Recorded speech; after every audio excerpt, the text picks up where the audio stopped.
Hello friends, welcome back to my channel Geeta ಕಿ recipe.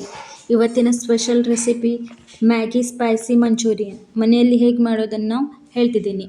ಮೊದಲಿಗೆ ಪ್ಯಾನನ್ನು ಬಿಸಿ ಮಾಡಿಕೊಳ್ಳೋಣ. ಬಿಸಿಯಾದ ಪ್ಯಾನಿನಲ್ಲಿ ಎಣ್ಣೆ ಹಾಕಿ ಎಣ್ಣೆ ಕೂಡ ಬಿಸಿ ಮಾಡಿಕೊಳ್ಳೋಣ. ಕಟ್ ಮಾಡಿಕೊಂಡಿರೋ ಈರುಳ್ಳಿಯನ್ನು ಹಾಕಿ ಚೆನ್ನಾಗಿ ಕಲರ್ ಚೇಂಜ್ ಆಗಿ ಫ್ರೈ ಮಾಡಿ, ಹಸಿ ಬಟಾಣಿ ಕೂಡ ಹಾಕಿ ಫ್ರೈ ಮಾಡಿಕೊಳ್ಳೋಣ. ಚೆನ್ನಾಗಿ ಫ್ರೈ ಆದ ಬಟಾಣಿ ಮತ್ತು ಈರುಳ್ಳಿನಲ್ಲಿ ಸ್ವಲ್ಪ ಅಚ್ಚ ಖಾರದ ಪುಡಿಯನ್ನು ಹಾಕಿ ತಕ್ಷಣ ನೀರು ಹಾಕಬೇಕು.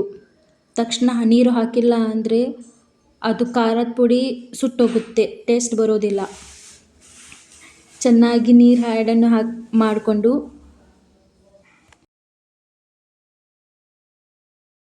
ಮಿಕ್ಸ್ ಮಾಡಿಕೊಳ್ಳೋಣ. ಮಿಕ್ಸ್ ಮಾಡಿಕೊಂಡು ನೀರು ಚೆನ್ನಾಗಿ ಬಾಯ್ಲ್ ಮಾಡಲು ಬಿಡಬೇಕು 2 ನಿಮಿಷ. ಮತ್ತು ರುಚಿಗೆ ತಕ್ಕಷ್ಟು ಉಪ್ಪು ಹಾಕಿ ಚೆನ್ನಾಗಿ ನೀರು ಬಾಯ್ಲ್ ಆಗ್ತಿದೆ, ಅದರಲ್ಲಿ ಮ್ಯಾಗಿಯನ್ನು ಹಾಕಿ ಚೆನ್ನಾಗಿ ಮಿಕ್ಸ್ ಮಾಡಿಕೊಳ್ಳೋಣ. ನನಗೆ ಆವಾಗ ನೀರು ಹಾಕೋಕ್ಕೆ ಕ್ವಾಂಟಿಟಿ ಕಮ್ಮಿ ಅನಿಸಿತ್ತು, ಮತ್ತು ನಾನು ಆ್ಯಡ್ ಮಾಡ್ಕೊತಿದ್ದೀನಿ. ಗ್ರೇವಿ ಆದರೆ ಚೆನ್ನಾಗಿರುತ್ತೆ ಅಂತ. ಚೆನ್ನಾಗಿ ಬಾಯ್ಲ್ ಆಗ್ತಿದೆ.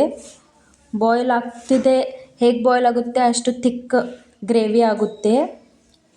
ಬಾಯ್ಲ್ ಆಗಿದ ಮೇಲೆ ಮ್ಯಾಗಿ ಮಸಾಲವನ್ನು ಆ್ಯಡ್ ಮಾಡೋಣ. ಮ್ಯಾಗಿ ಮಸಾಲ ಆ್ಯಡ್ ಮಾಡಿ ಪೂರ್ತಿ 1 ಪ್ಯಾಕೆಟ್ ಮ್ಯಾಗಿ ಮಸಾಲ ಆ್ಯಡ್ ಮಾಡೋಣ. ಮ್ಯಾಗಿ ಮಸಾಲ ಆ್ಯಡ್ ಆದಮೇಲೆ ಚೆನ್ನಾಗಿ ಮಿಕ್ಸ್ ಮಾಡಿಕೊಳ್ಳೋಣ. ಚೆನ್ನಾಗಿ ಮಿಕ್ಸ್ ಮಾಡಿಕೊಂಡು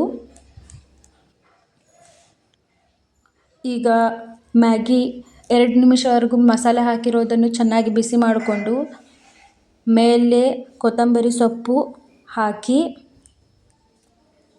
ಫ್ಲೇಮನ್ನು ಆಫ್ ಮಾಡಿಕೊಳ್ಳೋಣ. ಈಗ ಮ್ಯಾಗಿ ತಿನ್ನೋದಕ್ಕೆ ರೆಡಿಯಾಗಿದೆ. ಇದು ಮಂಚೂರಿಯನ್ ಟೇಸ್ಟಿ ತುಂಬ ಡಿಫ್ರೆಂಟ್ ಇದೆ. ನೀವು ಮಾಡಿ ತಿನ್ನಿ.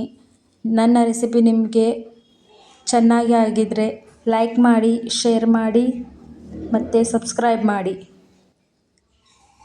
Thank you.